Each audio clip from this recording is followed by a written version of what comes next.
असतगिरिसमं कज्जलं सिन्धुपात्रे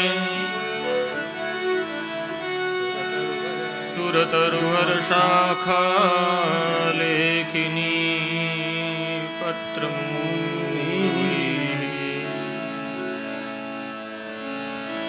लिखति यदि गृहीत्वा शारदां सर्वकालं तदपि च गुणानामीशपारं न याति।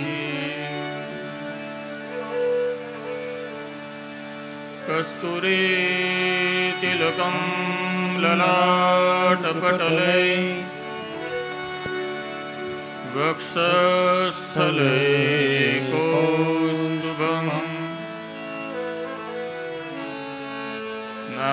सागरे वरमौक्तिकं करतले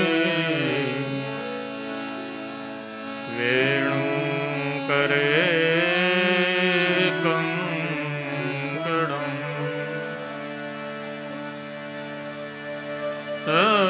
सर्वांगे हरिचन्दनं सुललितं कंठे च मुक्तावली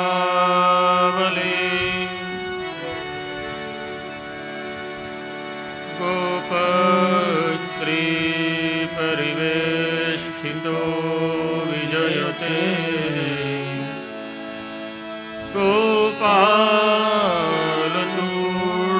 गोपालचूडामणि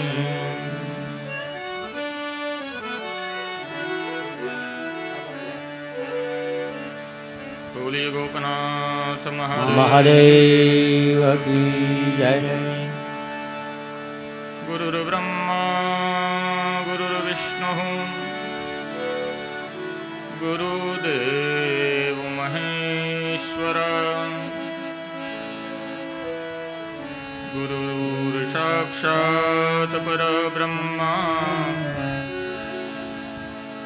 तस्मै श्री गुरुवे नमः। बोलिए श्री सद्गुरु देव की जय। हरि ओम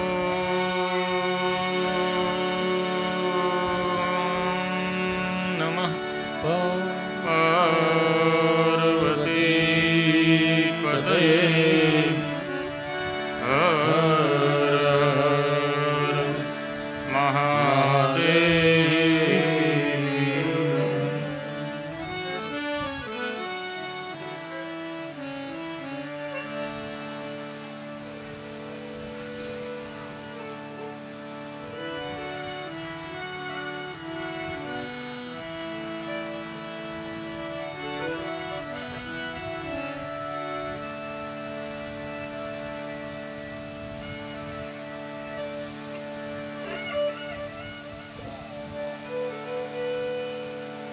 સૌના હૃદયમાં બિરાજમાન એવા ભગવાન આશુતોષ મહારુદ્રને પ્રણામ। આપ સૌને જય મહાદેવ, જય ભોળાનાથ।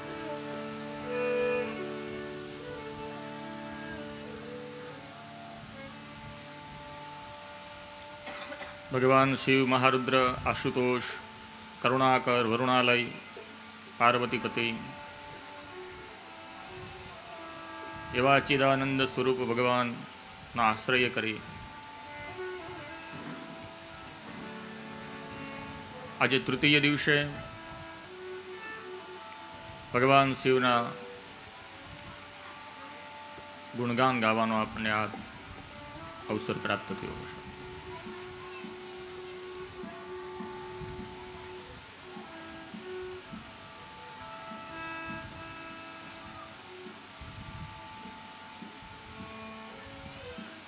જન્મ જન્માંતરના આપણા પુણ્યનો ઉદય, તસ્માદ આ કથાઓ આપણને પ્રાપ્ત થાય છે।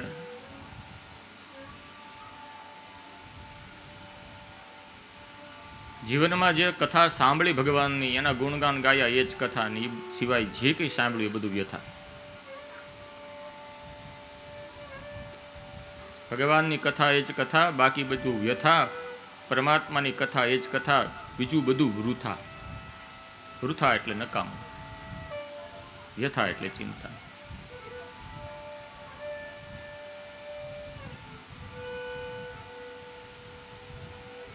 આપણા આરાધ્ય, આપણા ઈશ્વર, આપણા ઈષ્ટના કેન્દ્રથી આપણું ધ્યાન હટે એટલે ભગવાનની માયા આપણને લાગે છે। માયાથી પર રહેવું હોય તો એક જ ઉપાય છે, આપણા ઈષ્ટનો, આપણા ઈશ્વર, આપણા પરમાત્મા, આપણા સદગુરુનો આશ્રય।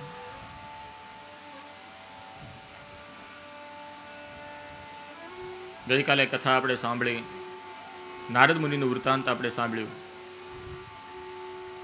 શિવથી એની દ્રષ્ટિ હટી એટલે અહંકાર આવ્યો.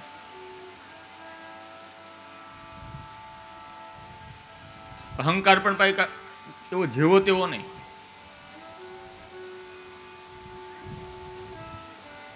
શિવના આશ્રય રહેવા વાળો નારદ તપ કરીને મેં શિવે જેવો કામ જીતો હતો એવો કામ મેં જીતો. બસ આપણે હવે એની બરાબરી કરવા લાગે. થોડીક સિદ્ધિઓ પ્રાપ્ત થાય એટલે આરાધ્યને ભૂલી જાય અને પોતે જ ભગવાન બની જાય. જેના આશ્રય કરીને આપણને સિદ્ધિ પ્રાપ્ત થઈ, જેના આશ્રય કરીને આપણને જ્ઞાન પ્રાપ્ત થયું, જેના ચરણોમાં લઈને આપણે વિદ્યા શીખ્યા, જેના શરણોમાં રહીને આપણને જ્યોતિથી બધી સર્વ ભોગ્ય સામગ્રીઓ પ્રાપ્ત થઈ, પછી જે માધ્યમ હતું એ છૂટી જાય અને પોતે કેન્દ્રમાં આવી જાય. આપણે ગમે એટલા સિદ્ધ થઈ જઈએ, શ્રેષ્ઠ થઈ જઈએ, પણ આપણે જ્યાંથી આપણો ઉદ્ભવ થયો છે ને એ મૂળને ન ભૂલીએ. પહેલા દિવસની કથામાં પણ આ વસ્તુ મેં કીધી હતી, અત્યારે ફરી વખત કહું છું. ઉદાહરણ રૂપે ઉદ્ધવ જ્યારે ગોપીઓને મળવા ગયા છે ને ત્યારે ગોપીઓને ઉદ્ધવને કીધું કે તમને કૃષ્ણ બહુ યાદ કરે છે ને તમને મિસ કરે છે ને આવું બધું ઉદ્ધવે કીધું ને તો ગોપીઓ હસતી હસતી કહે છે, યાદ તો એ લોકો કરે કે જે દૂર હોય, કૃષ્ણ અમારાથી તો દૂર ગયા જ નથી, તો એ મને યાદ કેમ કરે, એ તો મારી હારે જ છે. બસ આ તાદાત્માં કેળવાય.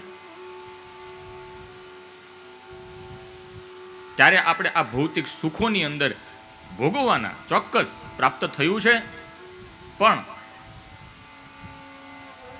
જળ કમળવત સરોવરની અંદર કમળ ખીલે, ક્યાં છે કમળ કે પાણીમાં, પણ પાણી એ કમળના પુષ્પને સ્પર્શ કરતું નથી.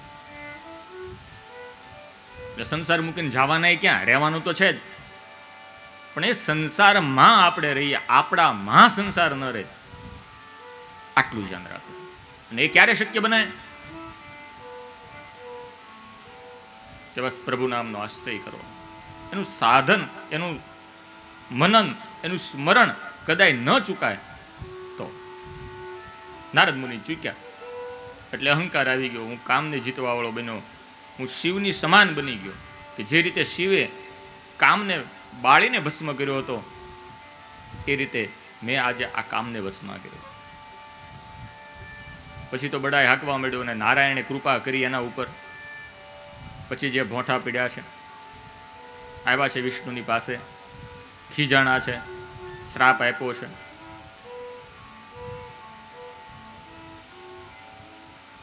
ત્યારે વિષ્ણુ પરમાત્માએ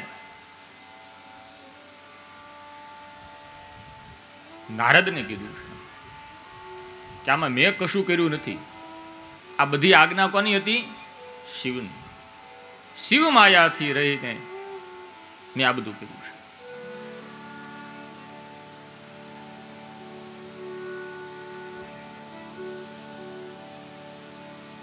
એટલે આમાં તમે મને દોષ આપશો.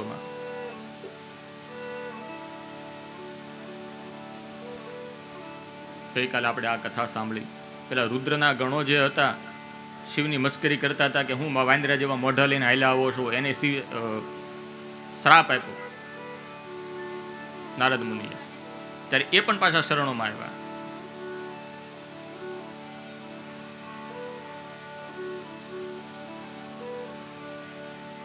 એને આશીર્વાદ આપ્યા કે મેં ક્રોધાવેશમાં આવી અને હે રુદ્રગણો, તમને જે શ્રાપ આપ્યો છે તો તમે ઉત્તમ કુળમાં જન્મ લેશો, ભલે રાક્ષસ થશો પણ પરમાત્માના હાથે તમારો વધ થશે ને તમને મારવા માટે ભગવાન સ્વયં નારાયણ અવતાર લેશે. રુદ્રગણોને આ રીતે આશીર્વાદ પણ આપ્યા. ત્યારબાદ નારદ મુનિ બ્રહ્માની પાસે ગયા. બ્રહ્માની પાસે સ્તુતિ કરી, પ્રાર્થના કરી, પોતાના અપરાધની ક્ષમા માંગી. નારદ મુનિને ઉપદેશ આપ્યો છે અને કહે છે કે તમને આ ભગવાનની માયા લાગી એનું કારણ એ કે તમે શિવ વિમુખ થયા છો.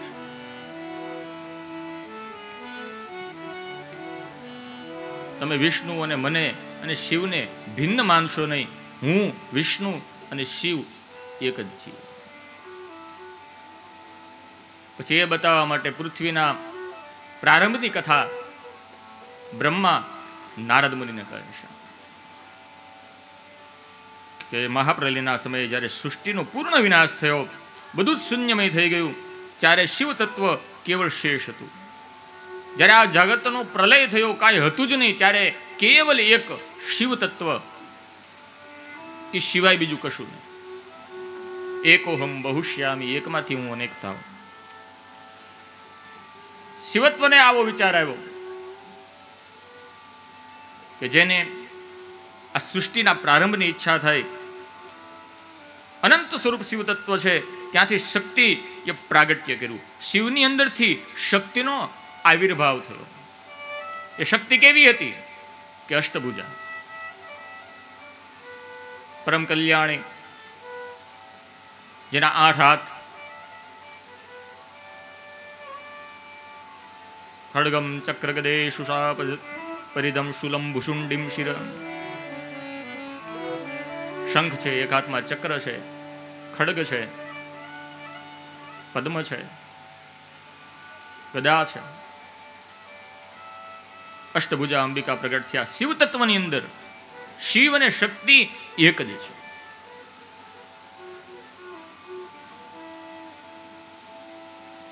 ત્યારે શિવ અને શિવાએ ઘણા સમય સુધી ત્યાં રમણ કર્યું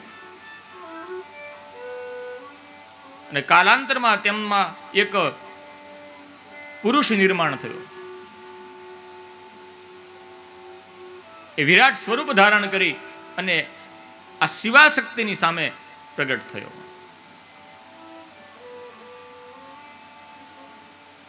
અને 2 હાથ જોડી અને ત્યાં ઉભો રહ્યો શિવાશક્તિની સામે. ત્યારે ભગવાન બોલ્યા કે સર્વત્ર જગતમાં વ્યાપક હોવાને લીધે તમારું નામ વિષ્ણુ એવું થશે. એ શિવાશક્તિથી જ વિષ્ણુનું પ્રાગટ્ય થયું છે. અને જે વ્યાપક છે એ છે વિષ્ણુ.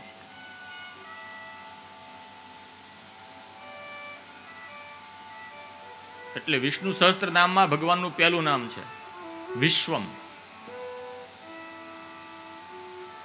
વિશ્વમ વિષ્ણુ વષટકારો ભૂતભવ્યદ ભવત પ્રભુ ભૂતકૃત ભૂતભાવો ભૂતાત્મા ભૂતભાવનમ ભૂતાત્મા પરમાત્મા ચહં મુક્તાનાં પરમાગતિઃ અવ્યઃ પુરુષઃ સાક્ષી ક્ષેત્રો યક્ષર એવ ચ. વિશ્વમ, જે વ્યાપક છે, સર્વત્ર છે, એ છે વિશ્વ અને એ છે વિષ્ણુ. વ્યાપક છે પણ અચેત છે.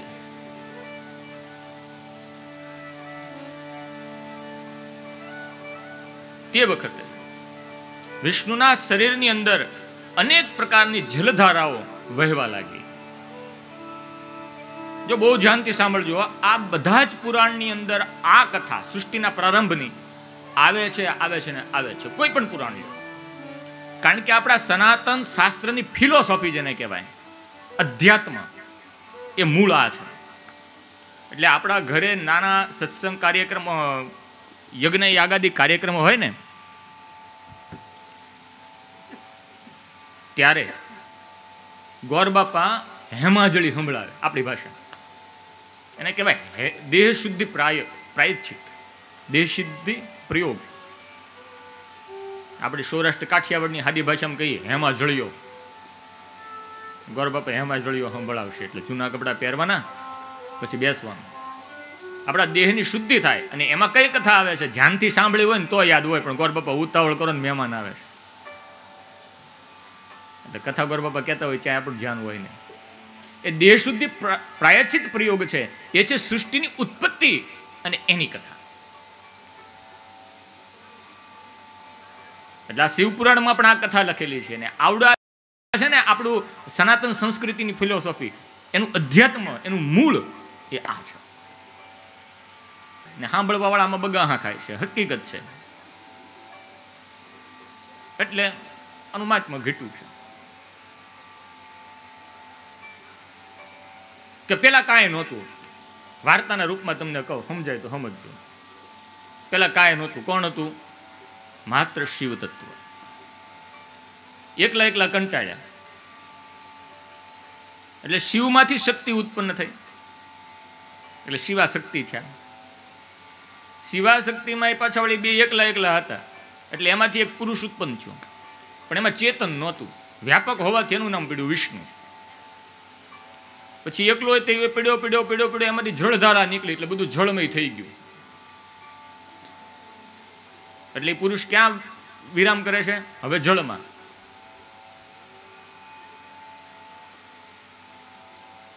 જળની અંદર નિવાસ કર્યો, નીરની અંદર નિવાસ કર્યો, માટે એનું નામ પડ્યું નારાયણ.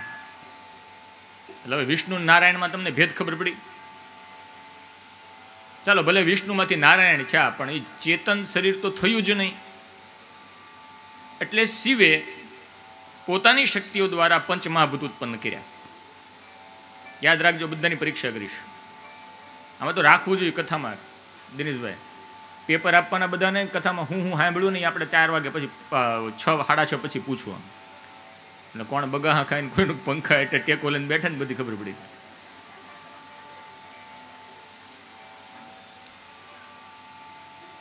એ જળની અંદર શયન કરતા શરીરની અંદર ચેતન આવ્યું, એટલે પંચમહાભૂતોની રચના થઈ. એ પંચમહાભૂત કયા છે? તો આકાશ, તેજ, વાયુ, જળ અને પૃથ્વી. સૌ પ્રથમ કાંઈ નહોતું, આકાશ હતું. આકાશની અંદરથી વાયુ ઉત્પન્ન થયો, તેજ ઉત્પન્ન થયું, તેજની અંદરથી વાયુ ઉત્પન્ન થયો, એનામાંથી જળ ઉત્પન્ન થયું, ને જળમાંથી પૃથ્વી નીકળી. આ ક્રમ છે. આકાશ લખવું એટલે લખી નાખજો. આકાશ, આકાશમાંથી વાયુ, વાયુમાંથી તેજ, તેજમાંથી જળ, જળમાંથી પૃથ્વી. કેટલા ભૂત છે? 5. એટલે જ્યારે આપણે સૃષ્ટિનું સર્જન કરવાનું હોય ને તે આવી રીતના થાય, કમિંગ ડાઉન, અને પછી પાછું એનું વિસર્જન કરવાનું થાય ને તે રિવર્સ ઓર્ડરમાં જાય પાછું. એટલે પૃથ્વી પાછી પાણીમાં વહી જાય, પાણી પાછું આકાશ વાયુમાં વહી જાય, વાયુ પાછું તેજમાં વહી જાય, તેજ પાછું જળ આકાશમાં વહી જાય, રિવર્સ ઓર્ડરમાં જાય પછી. એટલે આકાશ, આકાશમાંથી તેજ, તેજમાંથી વાયુ, વાયુમાંથી જળ, જળમાંથી પૃથ્વી. આ પંચમહાભૂત થયા. પણ એને કાંઈ થયું નહીં. પછી તો પંચમહાભૂતની પંચ માત્રા તૈયાર કરી. આકાશ, આકાશનો ગુણ શબ્દ. વાયુ, વાયુનો ગુણ સ્પર્શ. વાયુમાંથી તેજ, તેજનું ગુણ દ્રષ્ટિ. એમાંથી જળ, જળનો ગુણ રસ. એમાંથી પૃથ્વી, પૃથ્વીનો ગુણ ગંધ. હવે સમજો, મજા આવશે. આકાશનો ગુણ કયો? નથી યાદ. શબ્દ. હું બોલું ને તમે સાંભળો. આ બધું કોને આભારી છે? આકાશ તત્વને. આ આકાશ શબ્દ ન હોત, ગમે એટલા મોટા મોટા લાઉડ સ્પીકર ગોઠવે, તમને સંભળાય જ નહીં. એટલે રેડિયો, ઓલ ઇન્ડિયા રેડિયો પર સમાચાર આવતા હોય ને ત્યાં બોલે આકાશવાણી, બરાબર? એટલે આકાશ તત્વને આભારી છે શબ્દ. પછી વાયુ. વાયુને કારણે એનો ગુણ સ્પર્શ. એ પવનનો લહેરખો આવે છે ને, એ દેખાતો ભલે નથી, પણ ખબર પડે ક્યાંથી સ્પર્શ થાય ને ત્યારથી. એટલે વાયુનો ગુણ સ્પર્શ. એમાંથી તેજ, તેજનો ગુણ દ્રષ્ટિ. બધા એકબીજાને ભાળો છો અને આ બધું પ્રકૃતિનું સૌંદર્ય દેખાય છે ને, એ બધું શું છે? તેજને આભારી છે. તમે હોય ને હું હોય ને બધું જ હોય, પણ અંધારું થઈ જાય તો કોઈને ભાળે નહીં. એટલે આ દેખાવું દ્રષ્ટિ છે એ તેજ તત્વને આભારી છે. એની અંદરથી જળ, જળનો ગુણ છે રસ. જે કંઈ સ્વાદ આવે છે ને એ જળ તત્વને આભારી છે, કારણ કે એનો ગુણ છે રસ. પછી એની અંદરથી પૃથ્વી, પૃથ્વીનો ગુણ છે ગંધ. એટલે વરસાદ પહેલો વહેલો પડે એટલે તરત જ ગંધ આવે પૃથ્વી માટે. આ એના પંચમહાભૂત અને એની પંચતંદ માત્રા. કેટલા છે? 10. હવે આ જે ચેતન શરીર પડ્યું હતું એ તો હજી હલતું નહોતું. એટલે એની અંદર 5 જ્ઞાનેન્દ્રિયોની રચના કરવામાં આવી. એ પંચ જ્ઞાનેન્દ્રિયો કઈ છે? હાથ, કાન, આંખ, ત્વચા, હાથ પગ, આંખ, કાન, નાસિકા, જીભ અને ત્વચા. આનાથી આપણને જ્ઞાન થાય. આકાશનું જ્ઞાન શબ્દ દ્વારા, શબ્દ કાન દ્વારા. હવે જોડતા જાવ ઓલાની હારે. એમાંથી તેજ, તેજ દ્વારા દ્રષ્ટિ, દ્રષ્ટિ દ્વારા આંખ.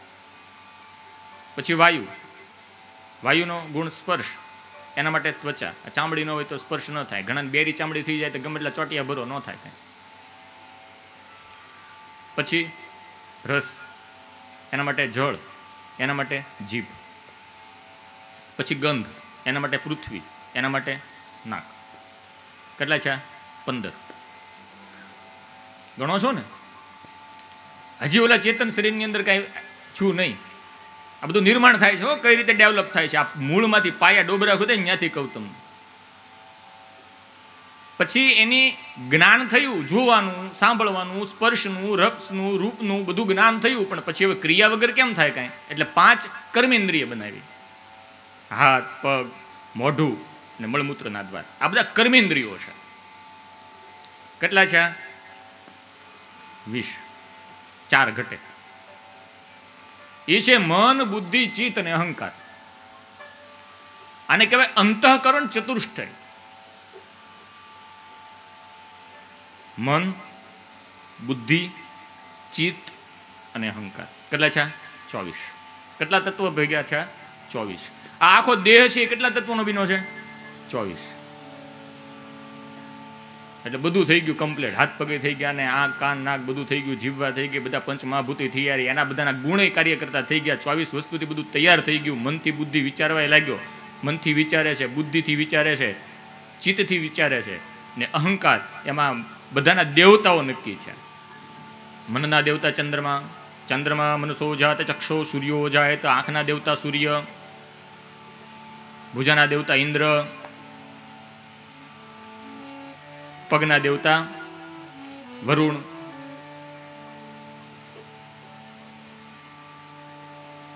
આ બધા જ્ઞાનેન્દ્રિય અને કર્મેન્દ્રિયોના દેવતાઓ નક્કી થઈ ગયા. 24 તત્વનું પૂતળું બની ગયું, પણ ઓલી શરીર કાંઈ હેલ્યું નહીં. પછી 25મું એક તત્વ સ્વયં ભગવાન પોતે બનીને આ શરીરની અંદર ધારણ થયા. એને આપણે કઈ પ્રાણ. ત્યારે આ શરીર હાલે છે. જો બાકી 25 તત્વમાંથી 24 તો પડ્યા જ રહે છે. પણ જ્યાં સુધી ઓલું જનરેટર ચાલુ ન થાય ને, પરમાત્મા આપણી અંદર પ્રાણ સ્વરૂપે ન આવે, એ દેવ ન આવે, ત્યાં સુધી આ શરીર હાલી ચાલી શકતું નથી. એટલે આ શરીરની અંદર 25 તન્માત્રા હોવાથી આ શરીરનું નામ પ્રાણી એવું પડ્યું. હવે સમજાઈ ગયું આ શરીરનું કઈ રીતે ઉદ્ભવ થયું. એ નારાયણ જે શરીર હતું એ જળની શૈયાની અંદર શયન કરતું હતું. એની અંદર 25મું પ્રાણ નામનું તત્વ આવ્યું, અને ઋષિમુનિઓએ એની સહર્ષ શીર્ષા આદિ મંત્ર વડે સ્તુતિ કરી. મહારુદ્રાષ્ટાધ્યાયની અંદર બીજા અધ્યાયની આ સ્તુતિ છે. હરિ ઓમ મહાસહસ્રાહ શીર્ષા પુરુષઃ સહસ્રાક્ષઃ સહસ્રપાદઃ સભો મિગ્ગો સર્વતસ્મૃતવાત્યતિષ્ઠતિશાંગુલમ પુરુષ એવે સર્ગો સર્વં જડભૂतं યત્ભાવ્યં ભૂતામૃતવશેષાનો જગન્નેનાધિરોહતિ એતાવાનશ્ચ મહિમાતો જાયાંચ પુરુષઃ પાદોશ્ચ વિશ્વા ભૂતાનિ ત્રિપાદશા વ્રતન્તે ત્રિપાદુર્વપુરે પુરુષઃ પાદોસ્સેહા ભવત પુનઃ તતો વિખવન્નગ્રામશાસનાનશને અભિ વિરાડજા યજ વિરાજો અધિપુરુષઃ સજાતો અચરિત સપ્રસાદ ભૂમિમથો પુરઃ. આ વિષ્ણુ નારાયણની ઋષિમુનિઓએ કરેલી સ્તુતિ છે. રુદ્રાષ્ટાધ્યાય 8 અધ્યાય આપણે અભિષેક કરીએ ને ત્યારે આ વિરાટ સ્વરૂપ છે એની બધાએ પૂજા કરી. એ વિરાટ સ્વરૂપ નારાયણના સ્વરૂપમાં ત્યાં આવિર્ભાવ થયો. હવે ખયા શિવ અને શિવા, એની અંદરથી નારાયણ. ચાલો હવે 3 થી જગત ભરાય. એટલે ઓલા શિવ તત્વએ યાજ્ઞા કરી કે નારાયણને કે હવે મારે આરામ કરવો છે, હું એકલો હતો, તમને ઉત્પન્ન કર્યા, હવે આ બધું જ તમે જનરેટ કરો. ઓર્ડર આપી દીધું, બધી સર્વ સત્તા વિષ્ણુને આપી દીધી કે હવે તમે ઉત્પત્તિ કરો. પણ સમુદ્રની અંદર શયન કરતા નારાયણને ઈચ્છા થઈ અને વિચાર માત્રથી નાભીની અંદરથી કમળ પુષ્પ ઉત્પન્ન થયું. આ ફોટા જોયા હશે, ભગવાન સુતેલા છે, લક્ષ્મીજી પગ દબાવે છે, કમળ નાભીમાંથી નીકળેલું છે. એની અંદરથી પંચમુખી ચતુર્મુખી બ્રહ્મા પ્રગટ થયા છે. બ્રહ્માને આજ્ઞા થઈ હું કોનો, હું ક્યાંથી?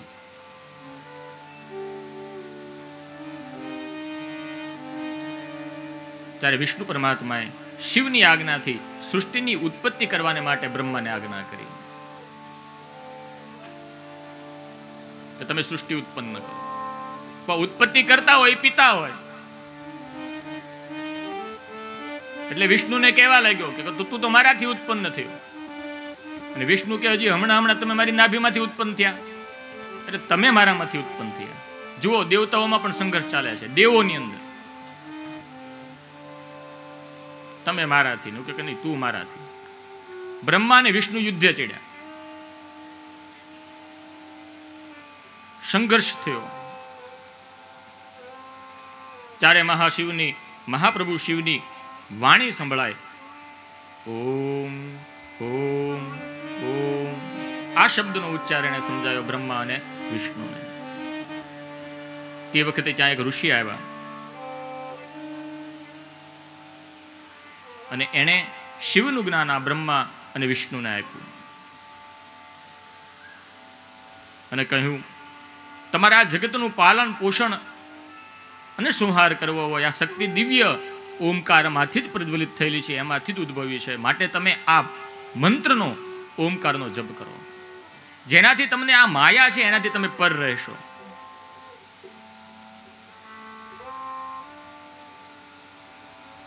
એ ઋષિ સાક્ષાત પરબ્રહ્મ પરમાત્મા શિવ હતા.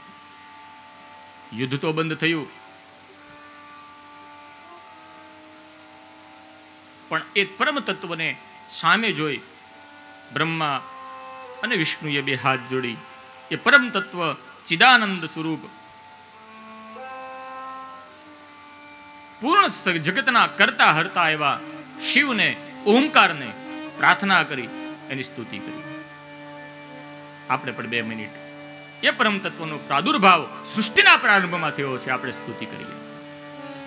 ઓમ શિવ ઓમ શિવ પરાત પરા શિવ ઓમકારા શિવ તવ ચરણમ. ઓમ શિવ પરાત પરા શિવ ઓમકારા શિવ તવ ચરણમ. ઓમ શિવ પરાત પરા શિવ ઓમકારા શિવ તવ ચરણમ. ઓમ શિવ પરાત પરા શિવ ઓમકારા શિવ તવ ચરણમ. નમામિ શંકર ભવાની શંકર. નમામિ શંકર ભવાની શંકર.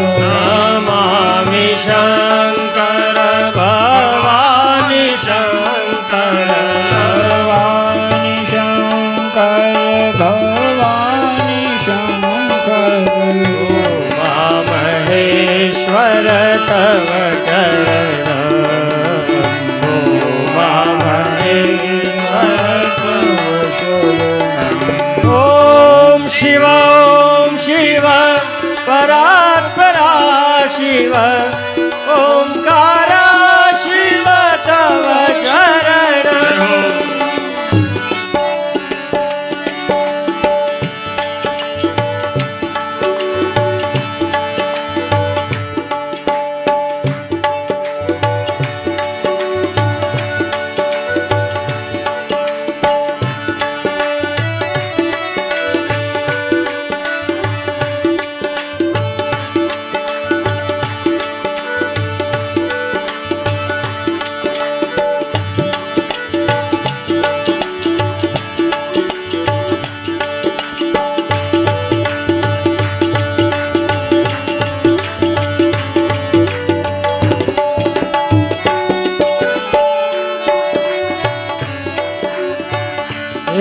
મૃત્યુંજય પશુપતિ શંકર.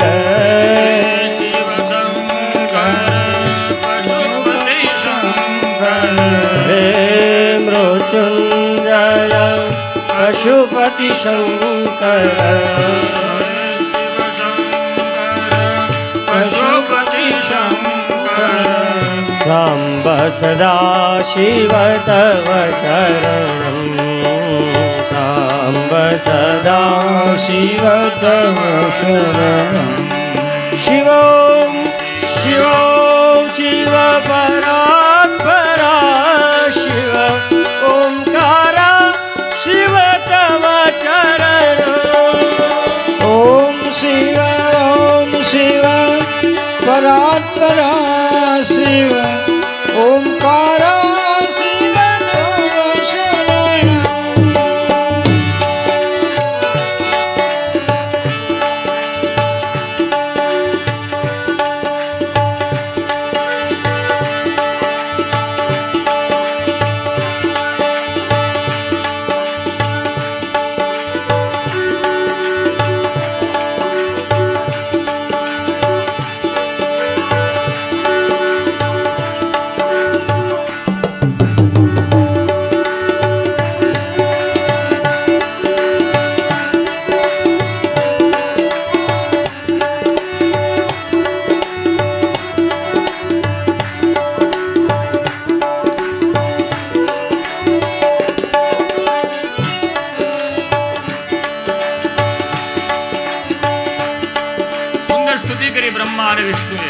મહારુદ્રની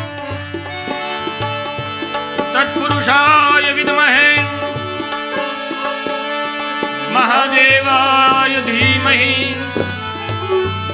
તત્પુરુષાય વિદ્મહે મહાદેવાય ધીમહિ તન્નો રુદ્ર પ્રચોદયાત.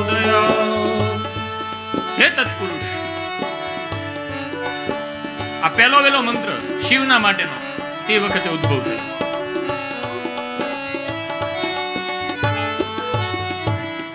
સ્તુતિથી પ્રસન્ન થયા.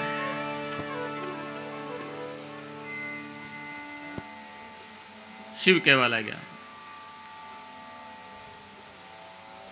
કે તમે આ મંત્રનું શરણ લ્યો. જ્ઞાન તો કશું હતું નહીં. શિવે વિષ્ણુને આજ્ઞા કરીને વિષ્ણુએ બ્રહ્માને આજ્ઞા કરી, એટલે બંને એકબીજાની સાથે બાંધવા લાગ્યા. એટલે આ મંત્ર આપ્યો, તત્પુરુષાય વિદ્મહે મહાદેવાય ધીમહિ તન્નો રુદ્ર પ્રચોદયાત.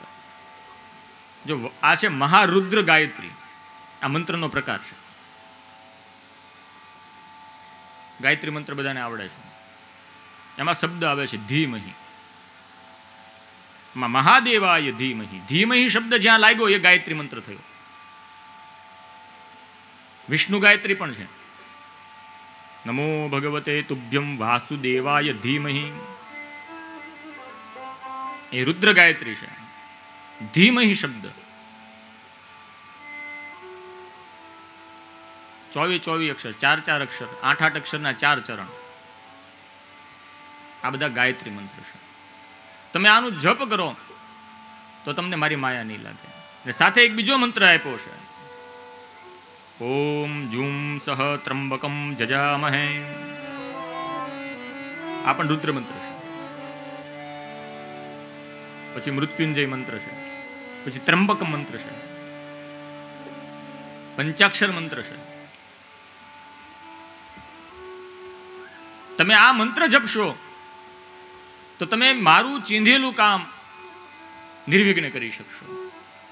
હે બ્રહ્મા, હે વિષ્ણુ, હું અને તમે કોઈ જુદા નથી. એકોહમ બહુશ્યામી, એકોહમ દ્વિતીય નાસ્તિ. એક છું અને એકમાંથી અનેક થવાની ઈચ્છા થઈ છે, પણ હું અને તમે કોઈ અલગ છીએ નહીં. હું અને તમે બધા એક છે. જે મારા અને તમારામાં ભેદ જોશે તે મારી ભક્તિને પામશે નહીં. જો શિવે સ્પષ્ટ કીધેલું છે, આ સમજવા જેવું છે. ભેદ નથી જોવાના. વિષ્ણુને માને એ શિવને ન માને, શિવને માને એ વિષ્ણુને ન માને. બ્રહ્મા તો આવતા જ નથી, બ્રાહ્મણો સિવાય કોઈ માનતું જ નથી. કેટલા સંપ્રદાયો અત્યારે અસ્તિત્વમાં આવ્યા છે. ઠીક છે, બધાની પોતાની થિયરી હોય છે, કોઈની નિંદા કોઈની નથી, ને બંધ બેસતું લેવાની કોઈને કહેતોય નથી. શિવે કીધું છે કે મારા અને તમારામાં જે કોઈ પણ ભેદ જોશે તેને સત્યની પ્રાપ્તિ નહીં થાય. એટલે મારી પૂજા કરતો હોય મને પ્રાપ્ત નહીં કરે, તમારી પૂજા કરી શકતો હોય તમને પ્રાપ્ત નહીં કરી શકે. એટલે ભેદ શિવ, બ્રહ્મા અને વિષ્ણુની અંદર છે જ નહીં. હવે ભેદ પાડે તો જ એની ભક્તિ હાલે ને.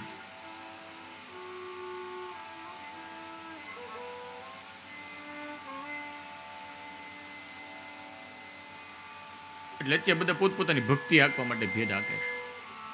હું જ સાચો, હું જ સાચો, એ બધું ખોટું.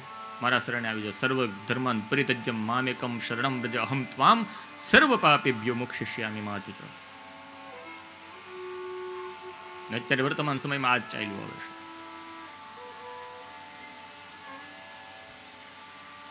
હું જ મોટું.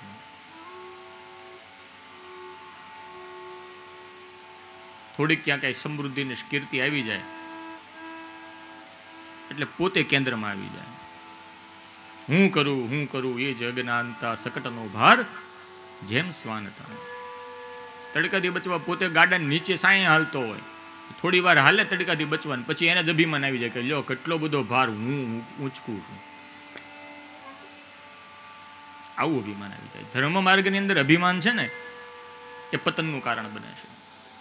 યોગ માર્ગની અંદર જો આપણું પતન થાય તો માણસ રોગી થાય.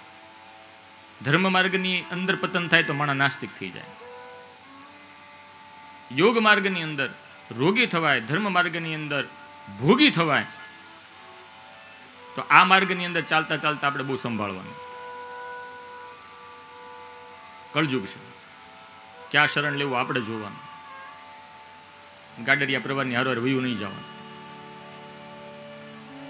પાખંડ વિધા છે એનાથી બચીને હાલવું. આ બધા આપણા ધર્મો છે. સમર્થ સદગુરુના શરણે જવું, પણ ગુરુને ઓળખવા કેમ? જેમ ગુરુને ગોતવા જાશો તો ગોથા ખાશો, તો ગોતવા જવાની જરૂર નથી. શિષ્ય તરીકેની તમારી પોતાની યોગ્યતા તમે પુરવાર કરો એટલે સમર્થ સદગુરુ સામે હાલીને આપણું બાવડું ચાલે. આપણે કેટલામાં છીએ ને એ આપણે જોવાનું. પણ આપણે તો મંત્ર, મૂર્તિ, માળા ને બધું કપડા બદલીએ એમ બદલીએ. આપણે ઓહોના ભગવાન આપણા સદગુરુના શરણમાં રહીને એનું શરણ એનું ભજન કરતા હોઈએ, પણ ક્યાંક ચમત્કાર ભાળી જઈએ ને એટલે આપણા ગુરુજી મેલ પડતા ને ન્યા આવ્યા જાય. ઠીક છે, આદર બધાનો હોવો જોઈએ, પણ તમને તમારા સદગુરુ પ્રત્યે નિષ્ઠા નહીં. કે અમારા ગુરુજી કઈ ચમત્કાર નથી કરતા ને એટલે ચમત્કાર ને નમસ્કાર છે ને. આ યુગમાં કોઈ ભેદ નથી પરમાત્માની અંદર. આપણે ક્યાં પડે? અરે અમે તો કેટલાય ધર્મ જોયા છે. પ્રસાદી લઈને જઈને સત્યનારાયણ ભગવાનની એટલે અમારી આગળ તો સામેથી માગે ને કોકને અમે સામેથી દઈને તો નહીં. ગોર બાપા અમને ના પાડી અમારા ગુરુ, અમારે ન લેવાય. એટલે શિવનું નામ લેતા બીવે છે. જોવો તો ખરા, એવા એવા ધર્મ આવ્યા છે, કોણ જાણે. જે હોય દૂરથી વંદન એને. કપડું સીવડાવવા નાખવાનું હોય ને તો એ શું કે ખબર? અંધાવા નાખવું. એ શિવડાવા નહીં બોલે. તમે શિવનું નામ ન લઈએ. હે શિવ બાબા કલ્યાણ કરજે એનું. બીજું હું પાખંડ વધ્યું ને એના લીધે તે લોકો ભ્રમા છે. ધર્મ માર્ગની અંદર જેટલો અધર્મ ઘૂસ્યો છે ને એવો કોઈ ક્ષેત્રની અંદર નથી ઘૂસ્યો સાહેબ. એટલે બચીને હાલવાનું છે ને આ ધર્મ માર્ગની અંદર જ છે. માણા ફસાય છે ને તો આમાં જ ફસાય છે.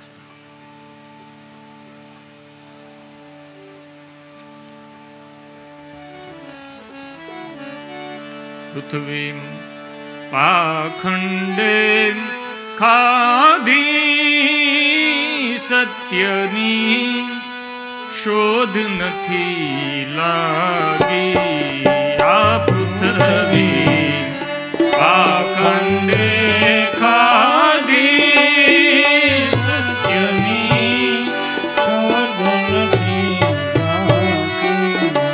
આ પૃથ્વી પાખંડે ખાધી સત્યની શોધ નથી લાગી.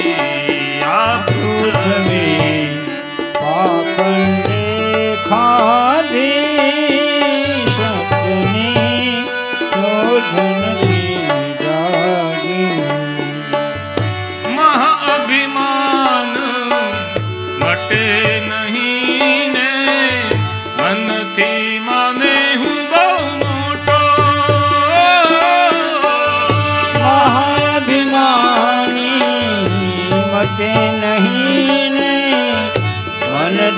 માને હું મોટો મહાઅભિમાન મટે નહીં ને મનથી માને હું બહુ મોટો મહાઅભિમાની મટે નહીં ને મનથી માને હું મોટો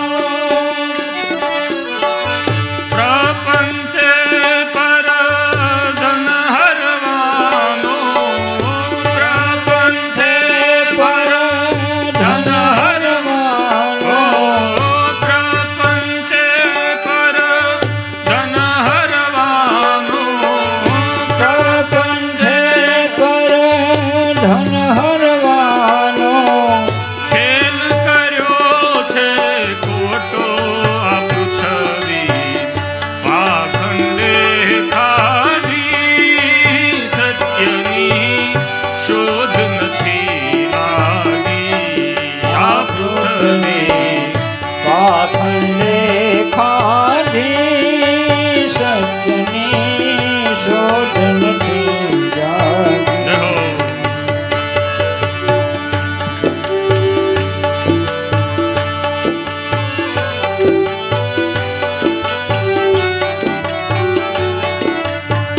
થોડીક સિદ્ધિ આવી જાય, 5-6 લાખ પગમાં પડી જાય એટલે હું જ સર્વસ્વ, અહમ બ્રહ્માસ્મિ, બ્રહ્મ જ્ઞાન ઓટોમેટિક થાય.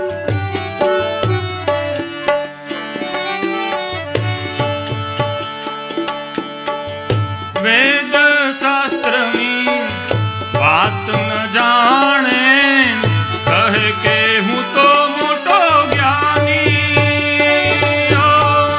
વેદ શાસ્ત્રની વાત ન જાણે કહે તો મોટો હું જ્ઞાની. વેદ શાસ્ત્રની વાત ન જાણે કહે કે હું તો મોટો જ્ઞાની. વેદ શાસ્ત્રની વાત ન જાણે કહે કે મોટો હું જ્ઞાની. કહે છોટામાં એવા ઢોંગી ગુરુથી, કહે છોટામાં એવા ઢોંગી ગુરુથી. કહે છોટામાં એવા ઢોંગી ગુરુથી, કહે છોટામાં એવા ઢોંગી ગુરુથી. ધર્મની થઈ છે હાનિ અપગવી પાખંડે ખાધી સત્યની શોધ નથી લાગી આ પૃથ્વી પાખંડે ખાધી સત્યની શોધ નથી જાતી.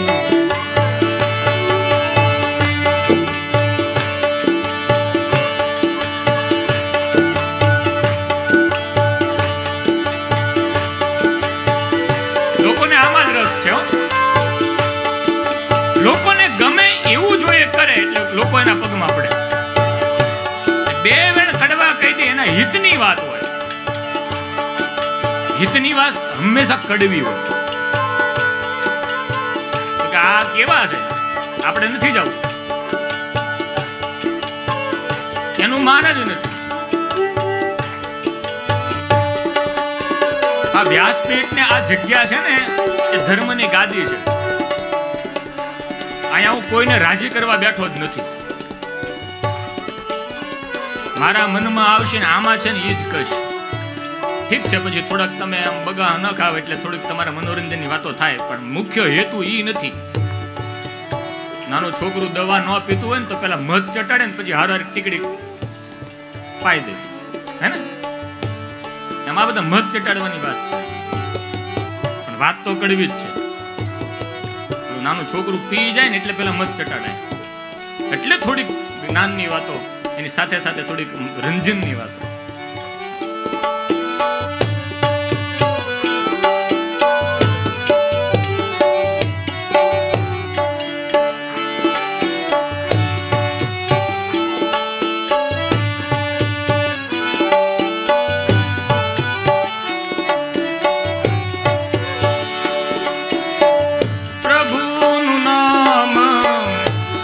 ધરીને કહે છે હું છું ઈશ્વર આપે પ્રભુનું નામ ધરીને કહે છે હું છું ઈશ્વર આપે. હું પોતે જ ભગવાન. પેલા ભગવાનને આગળ કરે, પછી ભગવાનને સાઈડ ઉપર કરી દે. હવે હું ભગવાન. પ્રભુનું નામ ધરીને કહે છે હું છું ઈશ્વર આપે પ્રભુનું નામ ધરીને કહે છે હું છું ઈશ્વર આપે. એક રોમ તો તૂટે ના એનાથી, એક રોમ તો તૂટે ના એનાથી, એક રોમ તો તૂટે ના એનાથી, એક રોમ તો તૂટે ના એનાથી. દુખડા ક્યાંથી કાપે આ પૃથ્વી પાખંડે ખાધી, સત્યની શોધ નથી લાગી આ પૃથ્વી પાખંડે